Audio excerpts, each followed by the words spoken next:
Hello बच्चों, कैसे हैं आप सब। तो अब मैं फिर से उपस्थित हूँ आप लोगों के सामने एक नई क्लास लेकर के फिजिक्स की।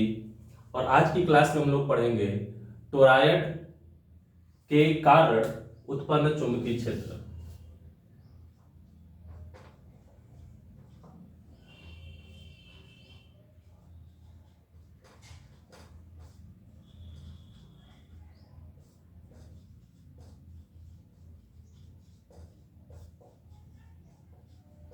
टोरॉयड के कारण उत्पन्न चुंबकीय क्षेत्र।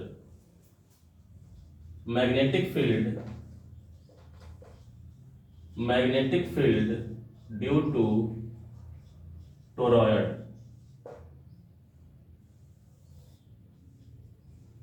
Magnetic field due to toroid.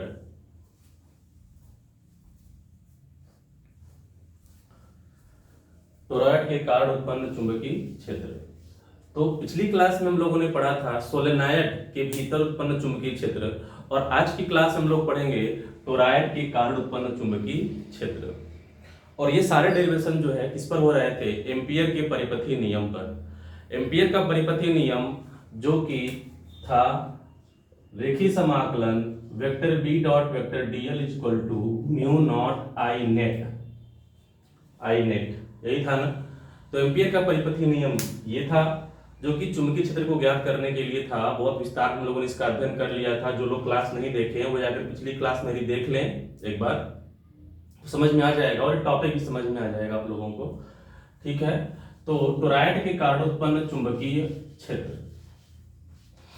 तो शुरू करते हैं आज की क्लास हम लोग। मैं हूं कमल चंद्र मौर्य और आप लोग मुझे मिल रहे हैं मेरे यूट्यूब प्लेटफॉर्म @यूपी बोर्ड वल्ला 19 पे। और आप लोगों से मेरी गुजारिश है कि आप लोग इस चैनल को सब्सक्राइब कर अधिक से अधिक लोग थोड़ा सपोर्ट कीजिए मुझे। और जो वीडियो मैं दे रहा हूँ उसको देखिए, लाइक कीजिए, कमेंट कीजिए और बेल आइकन को भी दबा दीजिए, ताकि जब वीडियो आप लोगों को मिले जहाँ पे अपलोड हो तो आप लोगों को ये वीडियो जो है मिल जाए। और दोस्तों तक शेयर कीजिए, अधिक से अधिक लोगों तक पहुंचाइए ताकि लोग देखें। ठीक है, तो magnetic field due to toroid. Toroid देखो क्या होता है। एक हम लोग लेते हैं सर्कुलर वृत्ताकार खोखला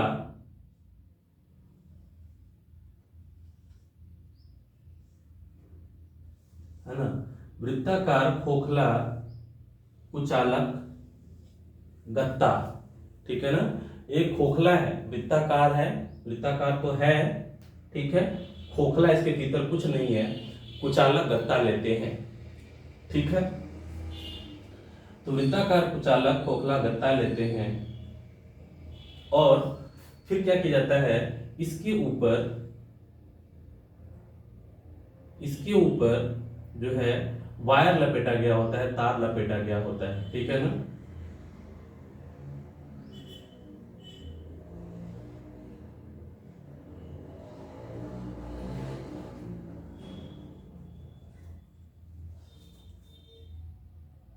इसके ऊपर जो है बहुत ही मजबूती से, बहुत ही सघन, बहुत ही घना तार लपेटे गए होते हैं इसके ऊपर।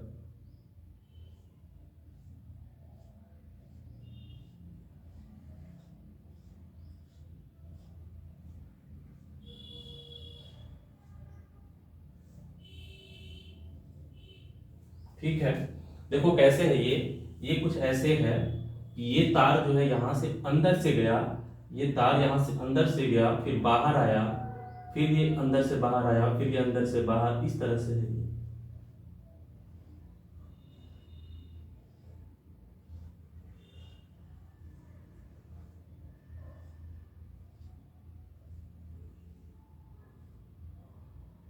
ठीक है, तो ये है टोरॉयड जिसमें कि धारा ऐसे जा रही है, फिर धारा ऐसे, यानी कि अब धारा बाहर जो है निकल जाएगी इस तरह से। तो ये है टोरॉयड, धारा अंदर से बाहर इस तरह से जा रही है, तो इसमें धारा ऐसे होगी।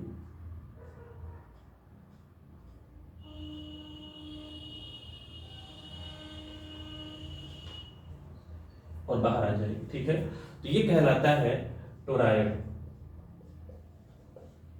तो टोराइड क्या है? एक खोखले कुचालक गत्ते के ऊपर, खोखले कुचालक गत्ते के ऊपर तारों के बहुत सारे फेरे मजबूती से कसकर बंधे हुए हैं और ये कहलाता है टोराइड। और देखा जाए तो ये क्या है? एक प्रकार का सोलेनाइड ही है। अगर इस चित्र को देखो तो कैसा लग रहा है देखने में? ये सोलेनाइड के जैसा ही लग रहा है, क्योंकि ये है सोलेनाइड ही। सोलेनाइड क्या था? सोलेनाइड था आपका कि ये था सोलेनाइड, कुचालक गत्ता कैसा लिया गया था? बेलना का, और उसके ऊपर तार लपेटा गया था। तो देखो ध्यान से, बस क्या किया गया है, इसके इस वाले सिरे को और इसके इस वाले सिरे को क्या किया गया है? जोड़ दिया गया है, बेंड करके जोड़ दिया गया है। तो सोलेनाइड से क्या बन गया है? ये टोराइड बन गया है। तो टेक्निकली दोनों में कोई अंतर नहीं है, बस केवल इनके चित्र में और स्ट्रक्चर में थोड़ा अंतर आ गया है। तो ये कहलाता है टोराइड। हमें क्या करना है? इस टोराइड के कारण उत्पन्न चुंबकीय क्षेत्र ज्ञात करना है। अब इस टोराइड में देखा जाए, इस टोराइड में जो तार लपेटे गए हैं, इस टोराइड को हम लोग कुल 3 भाग में बांट लेंगे। इस टोराइड को हम लोग कुल 3 भाग में बांट लेंगे। एक इसका भाग है भीतर वाला भाग, टोराइड के भीतर। एक इसका भाग है टोराइड के बाहर, ठीक है ना। इस टोराइड का जो हमें निकालना है चुंबकीय क्षेत्र, तो इस चुंबकीय क्षेत्र को हम 3 जगह ज्ञात करेंगे, यानी टोराइड को हम 3 जगह बांट लेंगे। एक अंदर वाला भाग, बाहर वाला भाग, और एक टोराइड के भीतर। ये है अंदर, खोखले के अंदर, और ये है टोराइड के जस्ट भीतर, है ना। तो ये बिंदु है टोराइड के भीतर, ये बिंदु है बाहर, और ये है टोराइड के भीतर, है ना, बिल्कुल बीच में है ये। टोराइड के बीच में कह सकते हो, है ना। तो टोराइड के अंदर, टोराइड के बाहर, टोराइड के बीच में 3 प्रकार के क्षेत्रों को विभाजित किया गया है। इस बिंदु को दिखा दो P से, इसको Q से, इसको दिखा देते हैं चलो S से। तीनों जगह निकालेंगे हम लोग चुंबकीय क्षेत्र। ठीक, तो टोराइड का चित्र बना लेना, परिभाषा लिख लेना, और इसके बाद हम लोग इसको जो 3 क्षेत्र में विभाजित किए हैं, तो बारी बारी से पहले P पर निकालेंगे, फिर Q पर निकालेंगे, फिर S पर निकालेंगे। तो सबसे पहला जो पॉइंट है हम लोग निकालते हैं इसमें, बिंदु P पर चुंबकीय क्षेत्र। बिंदु P पर चुंबकीय क्षेत्र, magnetic field at point P, है ना। तो बिंदु P पर चुंबकीय क्षेत्र कैसे ज्ञात करेंगे? वैसे ही जैसे हम लोग कल सोलेनाइड में ज्ञात किए थे। क्या बनाएंगे? सबसे पहले इसमें बनाएंगे हम लोग एक एम्पियर लूप। जिस बिंदु पर चुंबकीय क्षेत्र का मान निकालना होता है, उस बिंदु से गुजरता हुआ हम क्या बनाते हैं? एम्पियर लूप बनाते हैं। तो यहां से गुजरता हुआ एक एम्पियर लूप बनाएंगे, ठीक है। तो इस बिंदु पर निकालना है चुंबकीय क्षेत्र, तो हमने क्या किया? बिंदु P से गुजरता हुआ एक एम्पियर लूप बनाया, ठीक है ना। ये क्या है? Ampere loop. तो बिंदु P से गुजरता हुआ एक एम्पियर लूप बनाया।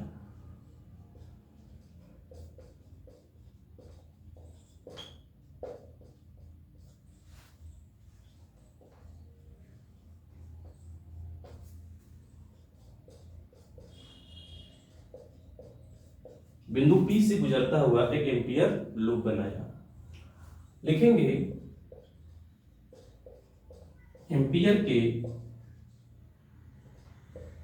परिपथी नियम से,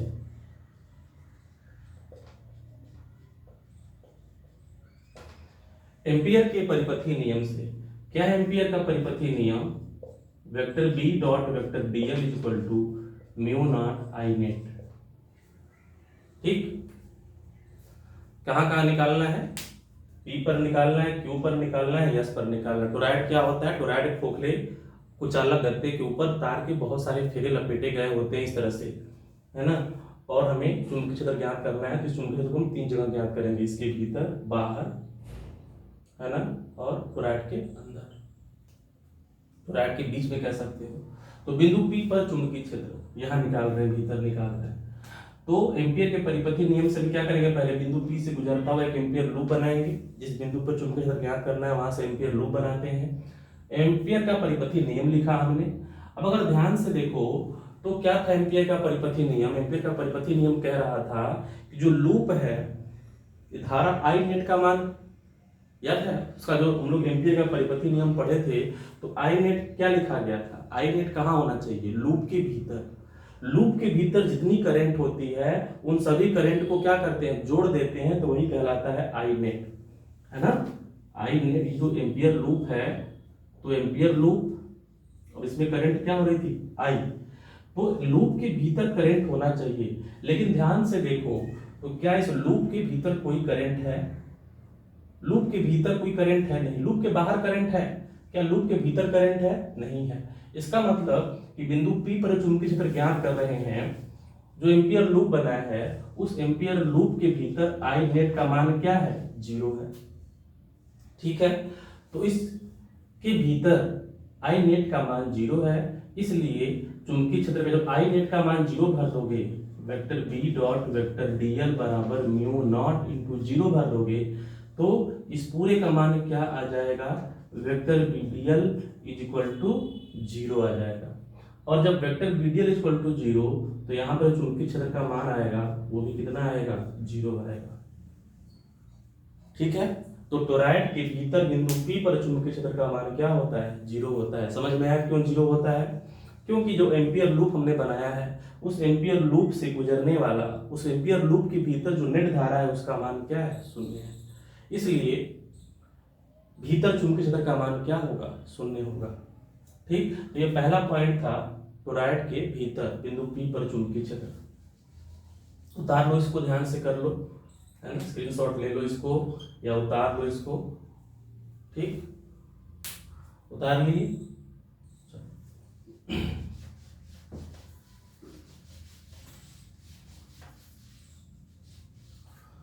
अब देखते हैं सेकेंड पॉइंट, बिंदु Q पर चुंबकीय क्षेत्र। बिंदु Q पर चुंबकीय क्षेत्र, है ना।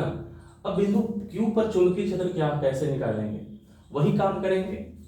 बिंदु Q से गुजरता हुआ एक एम्पियर लूप बनाएंगे। ठीक, इस एम्पियर लूप को मिटा दे रहे हैं, हो चुका है इसका डेरिवेशन, तो मिटा दे रहे हैं इसको।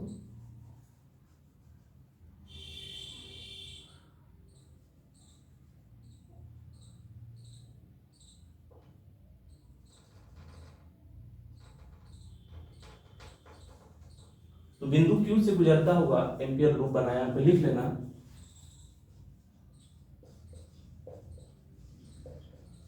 बिंदु Q से गुजरता हुआ एम्पियर लूप बनाया। फिर लिखोगे एम्पियर के परिपथीय नियम से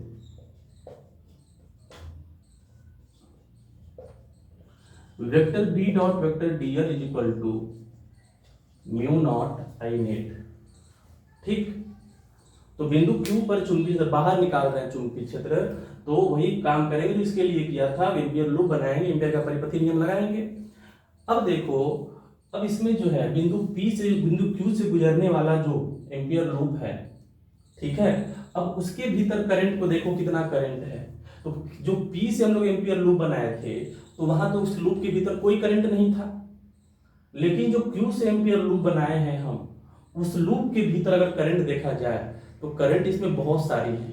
इसके भीतर Q के भीतर करंट बहुत सारी है, लेकिन फिर भी आई नेट का मान 0 होगा।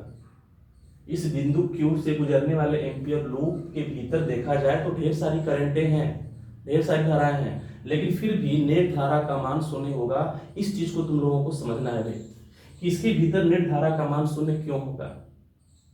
ठीक है, इसके भीतर नेट धारा का, इस लूप से गुजरने वाले लूप के भीतर जो नेट धारा का मान है वो 0 क्यों होगा, इस चीज को समझो। देखो यहाँ पे धारा क्या हुई, अंदर से क्या हो रही है, निकल रही है, फिर यहाँ प्रवेश कर रही है, यानी यहाँ से निकल के यहाँ जा रही है, निकल के जा रही है, निकल के जा रही है। तो धारा निकल रही है, तो जहां से धारा निकलती है उसको क्या बनाते हैं? डॉट। यहाँ क्या बनाएंगे? क्रॉस। यहाँ पे क्या बनाएंगे डॉट, यहाँ पे क्या बनाएंगे क्रॉस, यहाँ पे क्या बनाएंगे डॉट, यहाँ पे क्या बनाएंगे क्रॉस, यहाँ पे डॉट, यहाँ पे क्रॉस, क्योंकि जहाँ से धारा निकलती है बोर्ड से बाहर निकलती है वहाँ पे क्या बनाते हैं डॉट, और जहाँ प्रवेश करती है वहाँ पे बनाते हैं क्रॉस। तो ये है डॉट, ये है क्रॉस, ठीक, ये है डॉट, ये है क्रॉस, धारा निकल रही है बाहर जा रही है, प्रवेश करना, बाहर निकल रही है प्रवेश कर रही है, बाहर निकल रही है प्रवेश कर रही है, बाहर निकल रही है प्रवेश कर रही है, बाहर निकल के प्रवेश कर रही है, बाहर निकल के प्रवेश कर रही है, बाहर निकल के प्रवेश कर रही है, बाहर निकल के प्रवेश कर रही है, बाहर निकल के प्रवेश कर रही है, और बाहर निकल के यहाँ से फिर बाहर निकल रही है। ठीक है, अगर उस चित्र को हम थोड़ा सा तोड़ें तो ऐसा फिगर बनेगा। इस एम्पियर लूप के भीतर देखो ढेर सारी धाराएं हैं। एक धारा ये है बाहर निकल के, फिर दूसरी धारा क्या हो गई अंदर जा रही है, धारा निकल के अंदर धारा निकल के अंदर जा रही है। तो इस एम्पियर लूप के भीतर ढेर सारी धाराएं हैं, लेकिन जितनी धारा यहाँ से निकल रही है उतनी ही धारा क्या हो रही है प्रवेश कर जा रही है। एम्पियर का परिपथीय नियम हमने बताया था तुम लोगों को दो धाराओं के लिए, है ना, कि अगर इस एम्पियर लूप के भीतर दो धारा, एक धारा के लिए तुम लोगों को पढ़ना ही था, लेकिन इसके भीतर दो धारा है, एक बाहर निकल रही है एक अंदर जा रही है, और इसका मान अगर I1 है इसका मान I2 है, तो I नेट बराबर क्या हो रहा था I1 माइनस I2। इस एम्पियर लूप भीतर नेट धारा मान कितना होगा I1 माइनस I2, अगर दोनों में धारा विपरीत है तब, एक धारा बाहर एक धारा अंदर है तब। लेकिन अगर दोनों धारा एक ही दिशा में होती, दोनों धारा अंदर होती तो I1 प्लस I2, दोनों धारा बाहर होती तब भी I1 प्लस I2, लेकिन यहाँ पर धारा विपरीत है इसलिए क्या होगा I1 माइनस I2। तो अगर मैं केवल इसके लिए बात करूं, इस लूप के भीतर, इस लूप के भीतर इसके इस धारा के लिए बात करूं, जितनी धारा निकल रही है उतनी धारा प्रवेश कर रही है, जितनी धारा निकल रही है उतनी ही प्रवेश कर रही है, जितनी निकल रही है उतनी प्रवेश कर रही है। इसका मतलब I1 और I2 का मान क्या है बराबर है, जितनी धारा निकल रही है उतनी ही प्रवेश कर रही है, जितनी निकल रही उतनी प्रवेश कर रही है। I1 बराबर I2, और जब I1 बराबर I2 होगा तो घटाओगे तो क्या आएगा I नेट का मान 0 आएगा। बात समझ में आई, ठीक है ना। तो इस लूप के भीतर ढेर सारी धाराएं हैं, लेकिन जो नेट धारा का मान है वो शून्य होगा, क्योंकि एक लूप में एक फेरे में जितनी धारा निकल रही है उतनी प्रवेश कर जा रही है, जितनी धारा निकल रही है उतनी प्रवेश कर जा रही है, तो कुल जो नेट धारा है उसका मान क्या होगा शून्य होगा। तो यहां पे लिख दोगे, ठीक है, लिख देना कि टोरॉइड के प्रत्येक फेरे से, टोरॉइड के प्रत्येक फेरे से जितनी धारा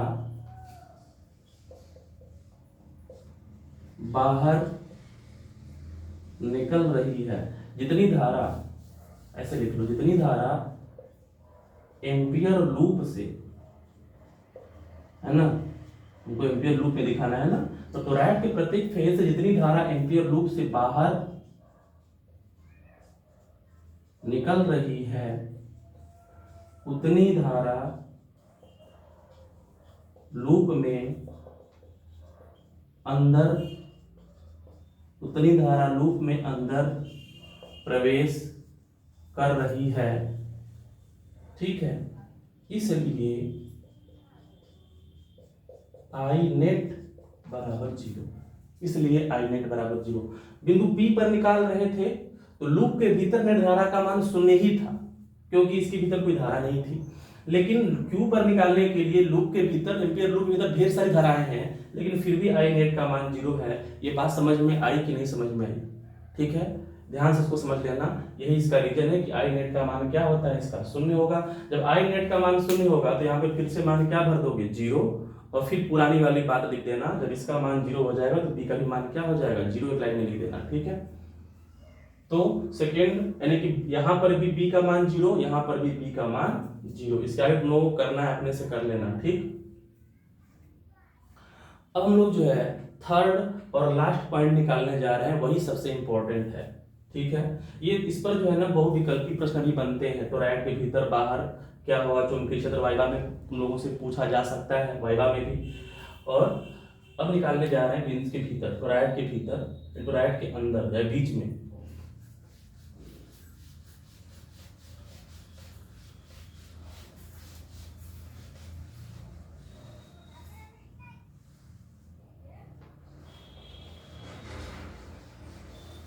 ठीक, अब लिखेंगे बिंदु यस पर चुंबकीय क्षेत्र, थर्ड पॉइंट है ये और लास्ट पॉइंट है। बिंदु यस पर चुंबकीय क्षेत्र, ठीक है। अब इस बिंदु यस पर चुंबकीय क्षेत्र का मान कितना होगा वो हमें निकालना है। तो बिंदु यस पर चुंबकीय क्षेत्र का मान ज्ञात करने के लिए क्या करेंगे, वही काम करेंगे, ठीक। अब सर थोड़ा चीजें माननी पड़ेंगी हमें यहाँ पर इस पर निकालने के लिए, क्योंकि यहाँ पर जीरो नहीं आया, कुछ ना कुछ मान इसका आएगा। तो मान लेते हैं कि टोरॉइड की त्रिज्या मान लो स्मॉल आर, है ना, माना। इस चीज को चाहो तो पहले भी लिख सकते हो, जो तुमने पहला डेरिवेशन पहला किया था ना बिंदु पी पर निकालने के लिए, उस चीज को माना वाले भाग को वहां पर भी लिख सकते हो, चाहे यहाँ पर भी लिख लो, कोई दिक्कत नहीं है। माना टोरॉइड की त्रिज्या आर है तथा कुल फेरों की संख्या, है ना, तथा कुल फेरों की संख्या कैपिटल N है, एवं प्रत्येक फेरे में I धारा प्रवाहित हो रही है।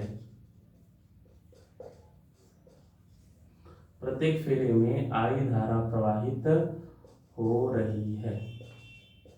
ये माना वाला भाग लिख लेना कि माना टोरॉइड की त्रिज्या R है और इसमें कुल फेरे कितने लपेटे गए हैं N, और प्रत्येक फेरे में धारा का मान कितना है I है।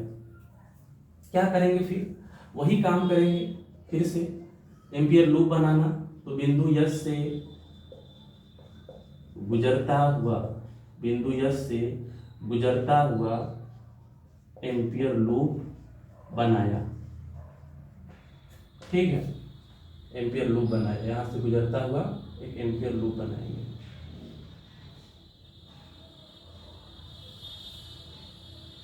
ठीक है, इस बिंदु यस से गुजरता हुआ एक एम्पियर लूप बनाया, यहां से बनाए थे, यहां भी बनाए थे, ठीक है ना। तुम लोग यह मिटाना मत इसको, और हम दिखा देना इस चीज को भी, इस वाले एम्पियर लूप को भी, इसको भी दिखा देना एक ही चित्र में, कोई दिक्कत नहीं है। पी क्यू एस, तो यस वाले एम्पियर लूप बनाया हमने। अब लिखोगे एम्पियर के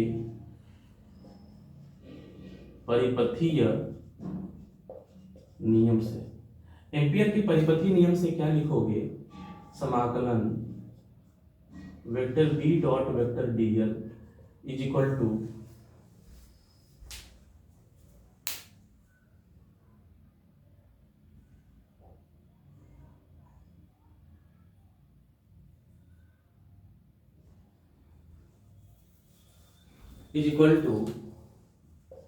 म्यू नॉट आई नेट, ठीक है।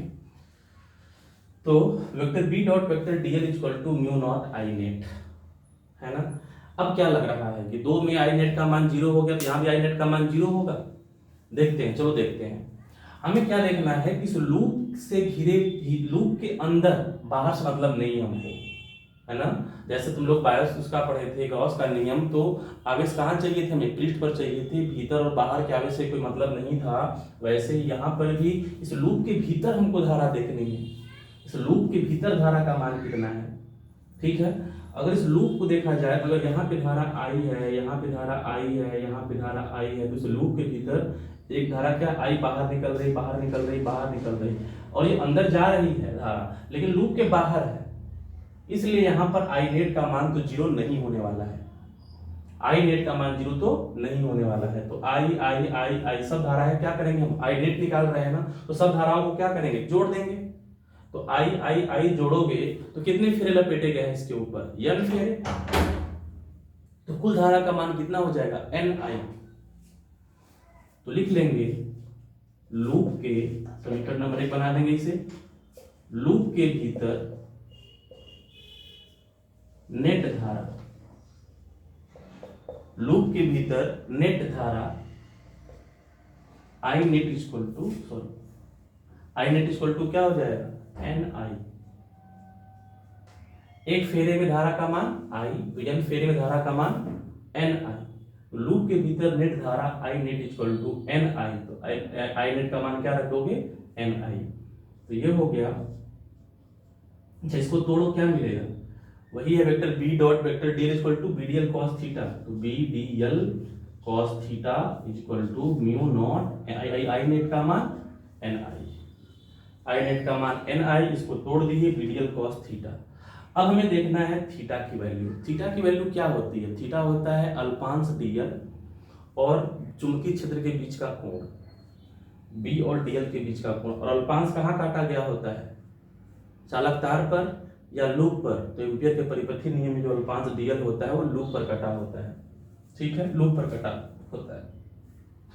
चलो इसके भीतर हम लोग जो है बिंदु यस पर हम निकालते हैं चुंबकीय क्षेत्र की दिशा निकालते हैं, फिर डीएल की दिशा निकालें। तो डीएल का दिशा निकालना तो बहुत ही आसान है, लूप की जो दिशा होती है वही डीएल की दिशा होती है। तो बिंदु यस पर निकाल रहे थे, बिंदु यस पर निकाल रहे थे यहाँ पर, तो हम क्या करेंगे, यहाँ पर एक अल्पांश डीएल काट देंगे, ठीक है, यहाँ अल्पांश डीएल काट देंगे और डीएल की दिशा किधर होगी, ऐसे होगी स्पर्श रेखा की दिशा में।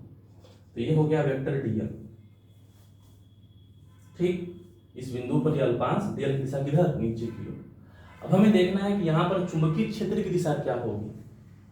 तो ये है धारा, ये धारा है, ठीक है ना, ऐसे निकल रही है, यहाँ से धारा ऐसे निकल रही है, धारा ऐसे निकल रही है। तो इसके भीतर में चुंबकीय क्षेत्र निकालना है मान, इस धारा के कारण, जो ऊपर धारा है उसके कारण निकालना है। जो ऊपर जो धारा है ऐसे जा रही है उसके कारण निकालना है।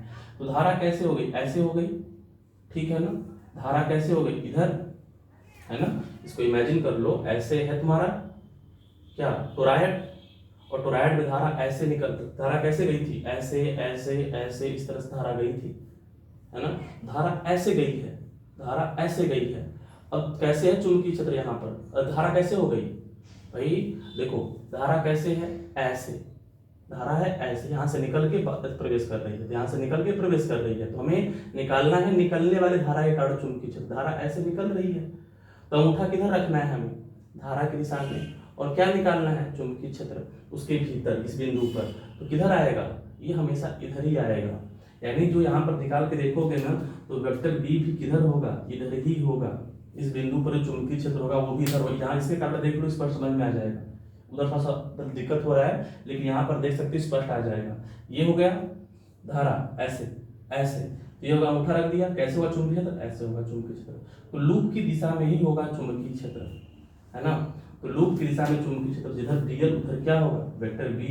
तो ये कौन सा कंडीशन फॉलो हो रहा है, शर्त ने दिखाया था एम्पियर के परिपथी नियम का शर्त, 3 शर्त था, उसमें से पहला वाला शर्त है ये, वेक्टर बी और वेक्टर डीएल क्या हो गए, स्पर्श रेखीय हो गए। तो थीटा का मान क्या होता है 0 डिग्री, है ना।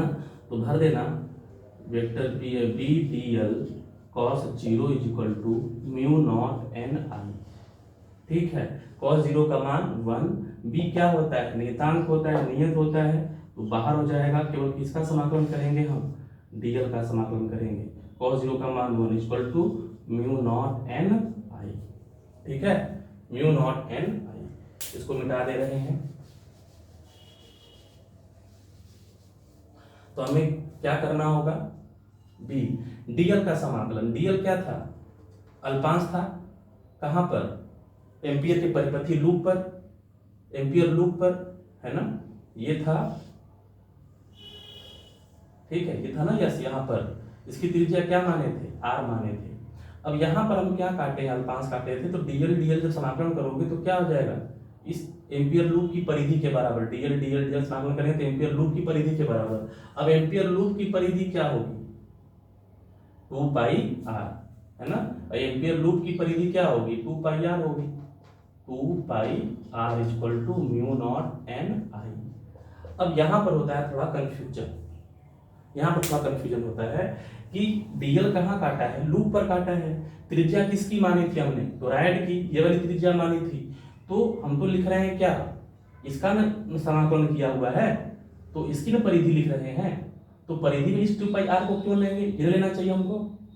ठीक है, तो एक्चुअल में क्या होता है सुनो, एक्चुअल में ये होता है कि ये टोराइड इतना बड़ा नहीं होता जैसे तुम लोगों को दिख रहा है। ये तो समझाने के लिए ऐसा बना दिया था ताकि यस जो बिंदु है तुम लोगों को लूप जो है वो क्लियर दिखे, अन्यथा लूप जो है ना, ये टोराइड जो है ऐसा होता है,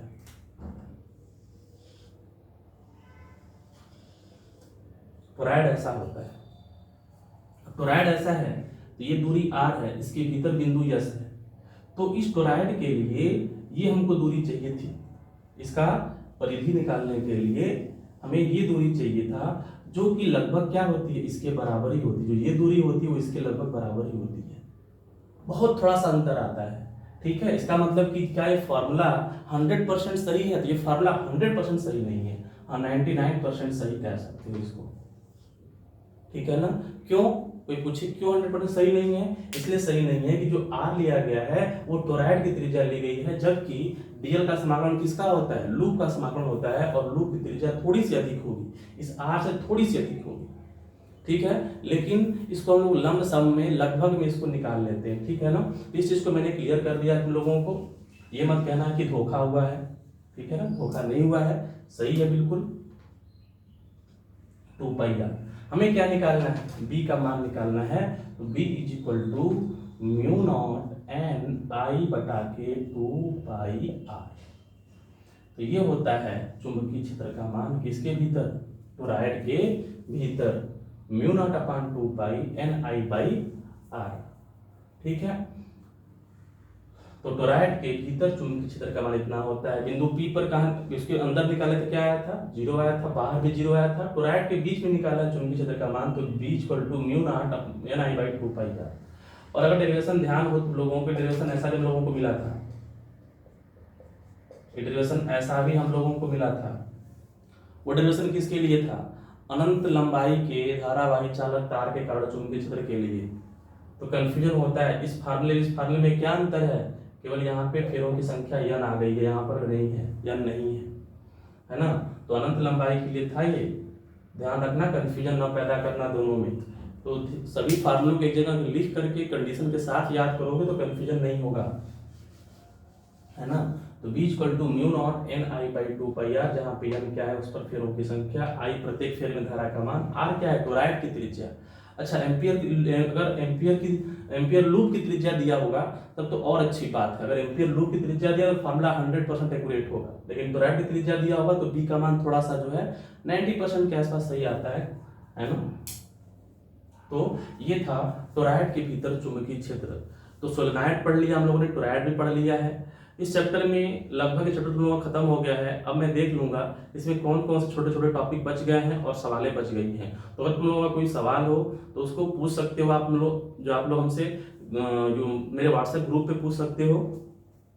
ठीक है, अन्यथा जो है चैप्टर तुम लोगों का ये ओवर हो चला है, एक दिन और इसकी क्लास लगेगी बस। ठीक है, तो पढ़ते रहिए और अपना जो लक्ष्य बनाए हैं आप लोग, उस लक्ष्य की तरफ लगातार आगे बढ़ते रहिए। All the very best.